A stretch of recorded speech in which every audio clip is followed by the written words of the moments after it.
আল্লাহ মালাকুল মাউতকে বলবেন, মালাকুল মাউত কি অবস্থা? বলবে সব শেষ। মাইয়াব্বা, কে বাকি? মালাকুল মাউত বলবে জিনেরা বাকি, যাদেরকে দেখা যায় না। আল্লাহ বলবেন জিনদেরকেও শেষ করে ফেলো, রুহু কবজ করো। মালাকুল মাউত আজরাইল জিনদের রুহু কবজ করবে। আল্লাহ এবার জিজ্ঞেস করবে, ইয়া মালাকাল মাউত আখবিরনি মাইয়াব্বা, এবার বলো আর কে বাকি? মালাকুল মাউত বলবে, আল্লাহ মানুষগুলো সব শেষ, জিনগুলাও শেষ, এবার বাকি ইবলিশ শয়তান। কে বাকি? ইবলিশও শেষ করো, ইবলিশও শেষ। আল্লাহ আবার জিজ্ঞেস করবেন, ইয়া মালাকাল মাউতি মাইয়াব্বা, আর কে বেঁচে আছে বলো? মালাকুল মাউত বলবে, আল্লাহ আপনার কথা অনুযায়ী পৃথিবীর সব মানুষের রূহ কবজ করলাম, সব জিনদের রূহ কবজ করলাম, ইবলিসের রূহ কবজ করলাম, এখন আছে শুধু ফেরেশতা। আছে কারা? যাও ফেরেশতাদের রূহ কবজ করো। ফেরেশতাদের রূহ কবজ হয়ে যাবে। এবার আল্লাহ জিজ্ঞেস করবেন, ইয়া মালাকাল মাউত আখবিরনি মাইয়াব্বা। মালাকুল মাউত বলবে, আল্লাহ আপনার কথা মতো ধরে ধরে সব শেষ, ফেরেশতাও শেষ, চারজন ছাড়া। কয়জন ছাড়া? জোরে বলেন, কয়জন ছাড়া? ইসরাফিল, জিব্রাইল, মিকাইল, আজরাইল। আল্লাহ এই চারজন আমরা বাকি। আল্লাহ বলবে, যাও ইযহাব ইনতালিক ইলা জিবরিল ওয়াকবাদ রূহাহ, জিব্রাইলের রূহ কবজ করো। ইযহাব ইলা ইসরাফিল ওয়াকবাদ রূহাহ, ইসরাফিলের রূহ কবজ করো। ইযহাব ইলা মিকাইল ওয়াকবাদ রূহা, রূহ কবজ করো। ওই তিন ফেরেশতাও শেষ। এবার আল্লাহ তাআলা জিজ্ঞেস করবেন, ইয়া মালাকাল মাউত আখবিরনি মাইয়াব্বা, হে মালাকুল মাউত আর কে বাকি আছে বলো? মালাকুল মাউত বলবে, আল্লাহ আপনার কথা মতো মানুষগুলো শেষ, জিনগুলো শেষ, ইবলিস শেষ, আমার বাকি তিন ভাই ইসরাফিল, মিকাইল, জিব্রাইলও শেষ, শুধু আমি, শুধু আমি। আল্লাহ বলবেন, কেউ নাই? মালাকুল মাউত বলবে, না আল্লাহ কেউ নাই। এবার আল্লাহ তাআলা বলবেন, মালাকুল মাউত তুমি তো সবাই রে মারছো, এবার তুমি মরো, এবার তুমি মরো, তুমি মরো। শোনার সাথে সাথে মালাকুল মাউতের কাঁপুনি ছুটে যাবে, খিচুনি এসে যাবে ভয়ে। আল্লাহ বলবেন, কাঁপুনি দিয়ে তো লাভ নাই, কারণ কুল্লু নাফসিন যায়িকাতুল। রব্বুল আলামিন বলবেন, মালাকুল মাউত কেঁদো না, এটাই দুনিয়ার বিধান, আমি আল্লাহর দেয়া বিধান, এটাই জন্মালেই মরতে হয়। যাও জান্নাত জাহান্নামের মাঝখানে একটা জায়গা আছে, জায়গাটার নাম হলো আরাফ। এই আরাফের মধ্যখানে যে দাঁড়াও, ওখানে যে মালাকুল মাউত কাঁপতে থাকবে।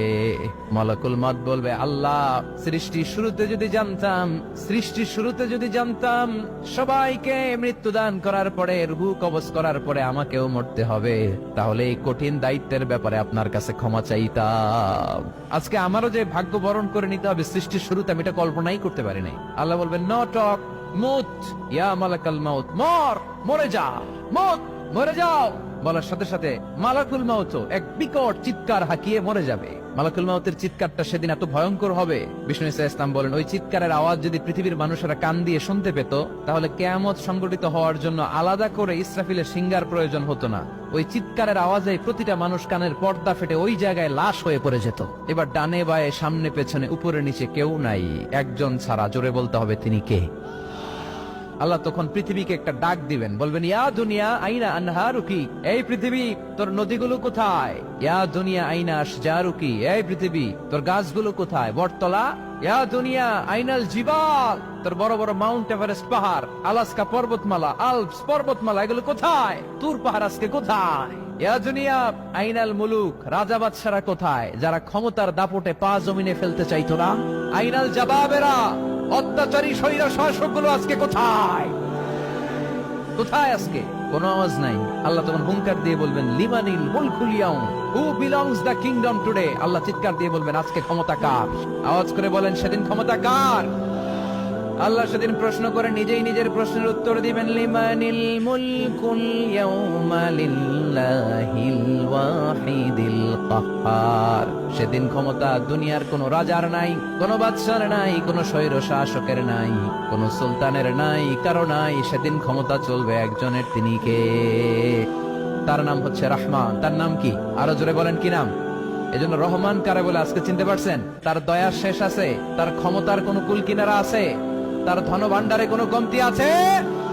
এজন্য লা বিশাইইন মিন নিআমিকা রাব্বানা নুকাযযিবু ফালাকাল হামদ, we don't deny any of your mercy and blessings, all praises to you। আল্লাহ তোমার কোন নিয়ামতকে আমরা অস্বীকার করি না। আল্লাহ প্রথমে ধমক দিয়ে বলছেন, এই মানব জাতি আর জিন জাতি, আমার কোন নিয়ামতকে অস্বীকার করবি? আমরা বলি কোনটাই অস্বীকার করি না। সকল প্রশংসার মালিক একজন, তিনি কে? ইমাম বাইহাকি বলেন, আল্লাহর হাবিব সাল্লাল্লাহু আলাইহি ওয়াসাল্লাম ইরশাদ করেছেন, ইন্না লিকুল্লি শাইইন আরুস ওয়া আরুসুল কুরআনি সূরাতু আর-রাহমান। আলেম ওলামারা বলেন তো আরুস মানে কি? মাশাআল্লাহ, নববধূ। আরুস মানি নতুন বউ, আরুস মানি নতুন বউ, নববধূ। আল্লাহর হাবিব বললেন, লিকুল্লি শাইইন আরুস, সবার একটা করে নববধূ হয়। আর কোরআনের নববধূর নাম সূরা আর-রাহমান। ইন্না লিকুল্লি শাইইন আরুস ওয়া আরুসুল কুরআনি সূরাতু আর রহমান। দুনিয়ার প্রত্যেকের জন্য আল্লাহ একজন করে নববধূ দান করেছেন। আল্লাহর কোরআনেরও একটা নববধূ আছে, এই কোরআনের নববধূর নাম সূরা আর রহমান। কোরআনের নববধূ, কোরআনের নতুন বউ, কোরআনের নতুন বউ। কেন আল্লাহ এত সূরা থাকতে, 114টা সূরা থাকতে আর রহমানকে কোরআনের নববধূ বললেন? এর কারণ নববধূ যেমনি বাসর রাতে হাতে পায়ে আলতা মেখে, বেনারসি শাড়ি পরে, জুয়েলারি অর্নামেন্টস পরে, পার্লারিং করে, মেকআপ করে হাজবেন্ডের জন্য নিজেকে উজাড় করে সাজায়, ঠিক তেমনি আল্লাহ তাআলা এই দুনিয়াতে আমাদেরকে কি নেয়ামত দিয়েছেন আর আখিরাতে কি কি নেয়ামত দিবেন, এই বর্ণনা দিয়ে এই সূরাটাকে আল্লাহ উজাড় করে সাজিয়ে দিয়েছেন। এজন্য এই সূরার নাম হচ্ছে আরুস আল কোরআন। কোরআনের নববধূ, সবকিছুর নববধূ আছে। আর কোরআনের নববধূর নাম সবাই বলেন আর রহমান। এবার